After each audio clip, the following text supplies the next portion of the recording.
में विश्वास में मत आइए, यहाँ पर कुछ भी हो सकता है। तो ललन सिंह को कहीं ना कहीं ये अंदाज़ा है कि जो मुंगेर की जनता है वो उनसे नाराज़ है। वो नाराज़गी 2019 में चुनाव जीतने के बाद जो काम नहीं किए गए हैं, जो वादे किए गए वो वादे पूरे नहीं किए गए, तो उसको लेकर कहीं ना कहीं जनता के अंदर नाराज़गी देखने को मिली और उसका नतीजा इस बार के लोकसभा चुनाव में कहीं ना कहीं ललन सिंह को उठाना पड़ सकता है और हमने यहाँ पर करना पड़ रहा है। दूसरी बात यहाँ पर देखी जाए तो महंगाई इस समय बहुत ज़्यादा है। आप सिलेंडर का भाव देखिए, 1000 के ऊपर चला जाता है, कभी थोड़ा बहुत 10-20 रुपये कम 1000 से कर देते हैं, लेकिन 900 से नीचे तो बहुत समय हो गया कि सिलेंडर का भाव नीचे नहीं आ पाता है। वहीं लगाए जा रहे हैं भारतीय जनता पार्टी पर, क्योंकि जब मैनपुरी सीट की बात करें जहां पर उनकी पत्नी डिंपल यादव प्रत्याशी के रूप में उतारी गई थी, तो ये भी कहा गया था कि यहां पर ईवीएम में गड़बड़ी पाई गई है। यहां पर ये कहा गया था कि फर्जी वोटर्स देखने को मिले हैं। डिंपल यादव कहीं ना कहीं परेशान नजर आई थी कि जो चुनाव देखा गया है, जो मतदान की प्रक्रिया देखी गई है, उसमें कहीं ना कहीं बहुत बड़ी गड़बड़ी नजर आई है, जिसकी वजह नेक्स्ट 9 न्यूज़ में आपका स्वागत है। मैं हूं आपके साथ अबरारुल हक रहमानी। दर्शकों, इस समय देश भर में चौथे फेज़ के इलेक्शन हो रहे हैं और इसको लेकर के जनता में एक उत्साह है। चूँकि 2024 लोकसभा चुनाव काफ़ी अहम माना जा रहा है भारतीय जनता पार्टी के भी नज़रिए से और विपक्ष के भी नज़रिए से, क्योंकि विपक्ष इस पूरे चुनाव को लेकर जिस ढंग से मजबूत गठबंधन कर सत्ता पक्ष को एक चुनौती देने की कोशिश कर रहा है, क्या उसमें जनता का साथ मिलेगा?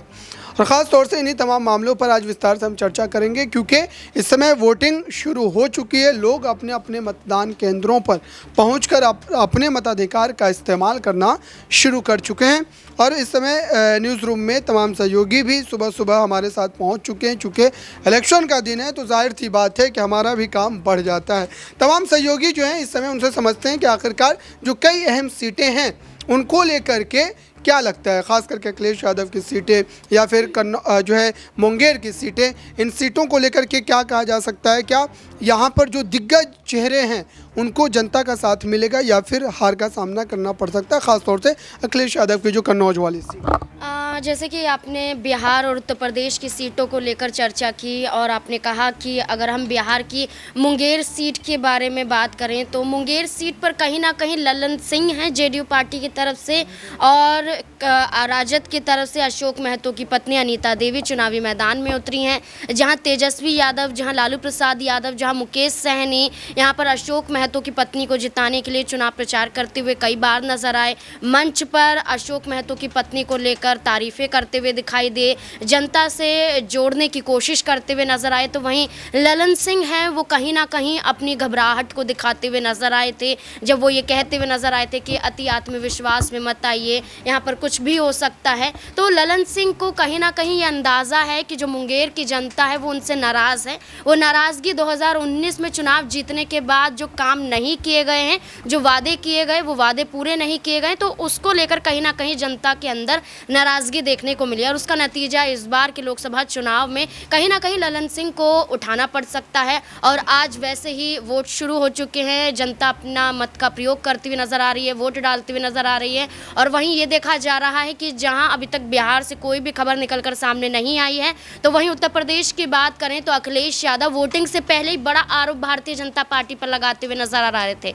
यहाँ पर अखिलेश यादव ने यह कहा था कि कन्नौज पर भारतीय जनता पार्टी के कई ऐसे कार्यकर्ता हैं जो वोटर्स को वोट डालने के लिए रोकने की कोशिश कर रहे हैं। यहाँ पर उनको धमकाया जा रहा है और उनको कहा जा रहा था कि आज के दिन वोट ना डालें। तमाम आरोप अखिलेश यादव ने लगाया और वोटिंग के दौरान भी अखिलेश यादव का एक बड़ा ट्वीट सामने आता है जो सीधे सीधे तौर पर यही दर्शाता है कि ये आरोप लगाए जा रहे हैं भारतीय जनता पार्टी पर। क्योंकि जब मैनपुरी सीट की बात करें जहां पर उनकी पत्नी डिंपल यादव प्रत्याशी के रूप में उतारी गई थी, तो ये भी कहा गया था कि यहां पर ईवीएम में गड़बड़ी पाई गई है। यहां पर ये कहा गया था कि फर्जी वोटर्स देखने को मिले हैं। डिंपल यादव कहीं ना कहीं परेशान नजर आई थी कि जो चुनाव देखा गया है, जो मतदान की प्रक्रिया देखी गई है, उसमें कहीं ना कहीं बहुत बड़ी गड़बड़ी नजर आई है, जिसकी वजह से कहीं डिंपल यादव को इसका नुकसान ना झेलना पड़ जाए। तो वो नतीजा इस बार के चुनाव में ना हो, चौथे चरण में ना हो, कन्नौज में ना हो, तो अखिलेश यादव वोटिंग से पहले ही बड़ा आरोप भारतीय जनता पार्टी पर लगाते हुए नजर आए।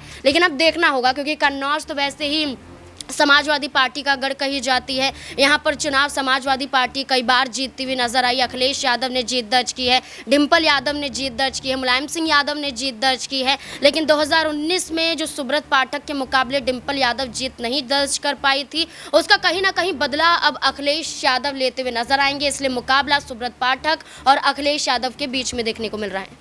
बिल्कुल जो है दर्शकों, इस समय कई ऐसी महत्वपूर्ण सीटें हैं जिसको लेकर के ख़ास तौर से जनता के भीतर भी एक उत्साह है। और उसके अलावा अगर देखा जाए तो इस समय जो वोटिंग चल रही है, हर उस बूथ केंद्रों पर तमाम पार्टी जो है नज़रें गड़ाई बैठी है, क्योंकि बीते जो है 2 चरण या 3 चरण जो हुए हैं उसमें आपने देखा था लगभग आप तीनों चरण की बात कर सकते हैं, ईवीएम को लेकर के कहीं ना कहीं विपक्ष के नेताओं को शिकायत थी। मनीष मेरे साथ हैं। मनीष, क्या लगता है कि इस चौथे फेज़ के इलेक्शन में जो फिर से एक बार ईवीएम का मुद्दा उठाया जा रहा है, मायावती ने पहले एक बात कह दी थी कि अगर ईवीएम में गड़बड़ी नहीं हुई तो इस बार भाजपा की सरकार सत्ता में नहीं आने वाली है। आपको क्या लगता है कि विपक्ष इस जो फेज़ के बाद फिर से एक बार इस मुद्दे को उठाना चाहेगा, या अभी इलेक्शन के समय ही इस पूरे मामले पर बयानबाजी जो है वो शुरू हो सकती है, जैसा कि चंद्रशेखर आज़ाद ने पहले चरण के मतदान के दौरान किया था? क्या लगता है? देखिए अबरार, ऐसा है कि पहले चरण हो, दूसरा चरण हो या तीसरा चरण हो, तीनों चरणों में कहीं ना कहीं हमने देखा है कि ईवीएम को लेके कहीं ना कहीं मामले खुलते हुए आए हैं। ईवीएम ख़राब होने के और पोलिंग बूथ पे तमाम और समस्याओं के, कहीं देखा गया है कि पोलिंग बूथ पे मतदाता ही नहीं पहुंच रहे, क्योंकि जो लोकसभा सांसद रहे हैं उस क्षेत्र की या किसी भी क्षेत्र के, तो उन्होंने ठीक प्रकार से काम नहीं किया। इसको लेकर कहीं ना कहीं बीजेपी पर भी लोग हमलावर रहे हैं और तमाम जो राजनीतिक दल है, विपक्ष है, जो कहीं ना कहीं बीजेपी पर इस बात को लेकर हमलावर रहा है। और कहीं ना कहीं देखा जाए तो ईवीएम का मुद्दा जो बहुत बड़ा मुद्दा इस समय हो जाता है, क्योंकि सुबह सुबह लोग अपने घर से मतदान करने के लिए निकलते हैं कि, और ऐसे में ये एक बार मौका मिलता है, 5 साल में लोगों को एक बार मौका मिलता है अपने प्रतिनिधि को चुनने का, अपनी सरकार को चुनने का।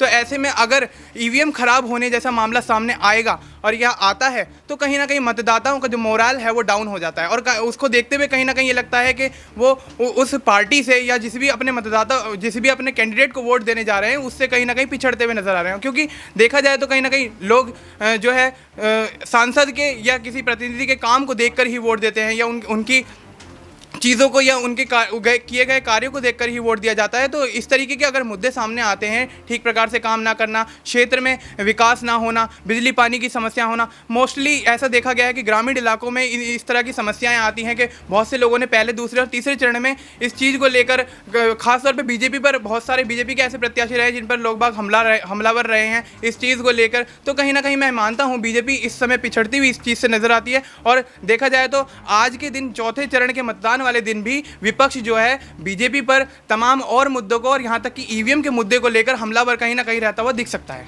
बिल्कुल दर्शकों, ये कई अहम मुद्दे हैं जिसको लेकर के फिर से एक बार खास करके उत्तर प्रदेश और बिहार की राजनीति में ये घमासान जो है देख सकता है। उत्तर प्रदेश में क्या मुद्दे खास हो सकते हैं, आज जनता के जहन में क्या वो चीज़ होंगी जिसको लेकर के वो आज अपने मतों का इस्तेमाल करेंगे? तनु से समझते हैं कौन से मुद्दे ऐसे हो सकते हैं जो भारतीय जनता पार्टी के लिए जो है आप कह सकते हैं कि चुनौतीपूर्ण होंगे और विपक्ष के लिए कहीं ना कहीं फ़ायदेमंद हो सकते हैं। किन मुद्दों को लेकर के जनता जो है आपको लग रहा है कि इस वक्त अपने मतों का इस्तेमाल कर रही होगी चौथे फेज का? जी बिल्कुल अबरार, देखिए सबसे बड़ा मुद्दा अगर बात करी जाए तो बेरोज़गारी है, जिसकी जो सीमा है वो टूट चुकी है। खुद देखिए राहुल गांधी जहाँ भी भाषण देने के लिए जाते हैं वो बात भी करते हैं कि आखिरकार किसी भी मीडिया संस्थान में आखिरकार बेरोज़गारी के बारे में बात क्यों नहीं करी जाती है, क्योंकि भारतीय जनता पार्टी में बेरोज़गारी का जो मुद्दा है वो सबसे बड़ा है। वहीं अगर बात देखिए शिक्षा की करी जाए तो एजुकेशन भी कहीं ना कहीं बहुत दिक्कतों का सामना देखिए जिस पढ़े लिखे जो लोग हैं उनको करना पड़ रहा है, क्योंकि बेरोजगारी का सामना यहाँ पर करना पड़ रहा है। दूसरी बात यहाँ पर देखी जाए तो महंगाई इस समय बहुत ज़्यादा है। आप सिलेंडर का भाव देखिए 1000 के ऊपर चला जाता है, कभी थोड़ा बहुत 10-20 रुपये कम 1000 से कर देते हैं, लेकिन 900 से नीचे तो बहुत समय हो गया कि सिलेंडर का भाव नीचे नहीं आ पाता है। वहीं आप देखिए सब्जी देखिए, दाल देखिए, आटा देखिए, सब चीज़ इतनी महंगी होती जा रही है।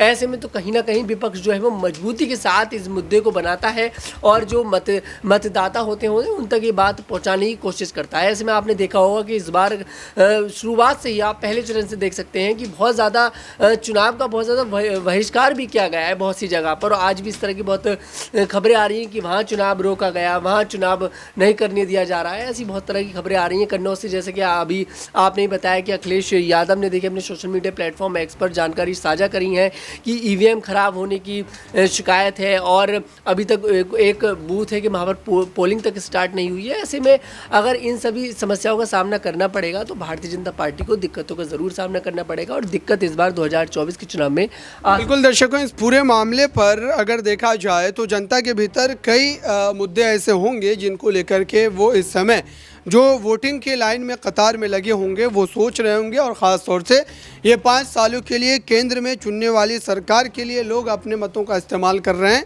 तो केंद्र के जो बड़े मुद्दे हैं उनको लेकर के जनता वोट करेगी। ख़ास तौर से विपक्ष ने जिन जिन मामलों को गंभीरता से उठाया, चाहे बेरोज़गारी वाला मामला हो, चाहे जो है जो इस पूरे मुद्दे को लेकर के जो महिला सुरक्षा को लेकर के राहुल गांधी ने कई बार आप कह सकते हैं कि खुले तौर पर मंचों से इस बात को दोहराया है। प्रधानमंत्री नरेंद्र मोदी के कार्य को गिनवाने का उन्होंने एक तरीके से चैलेंज पेश कर दिया था। तो ये तमाम अहम तरीन मुद्दे हैं और ख़ास तौर से देखना ये भी होगा कि उत्तर प्रदेश में अखिलेश यादव अपने पिता के देहांत के बाद पहले इस बड़े चुनाव में किस तरीके का परफॉर्मेंस जो दे पाते हैं और पार्टी क्या वाकई उनके नेतृत्व में लगातार उस ढंग से उस मजबूती के साथ चल पाएगी। ये चुनाव कहीं ना कहीं जो है निर्णय करता हुआ नजर आएगा। फिलहाल चौथे फेज़ के इलेक्शन पर हमारी नज़रें बनी हुई है। दर्शकों, दिन भर तमाम अपडेट आप तक पहुँच रहेंगी। जुड़े रहिए नेक्स्ट 9 न्यूज़ के साथ।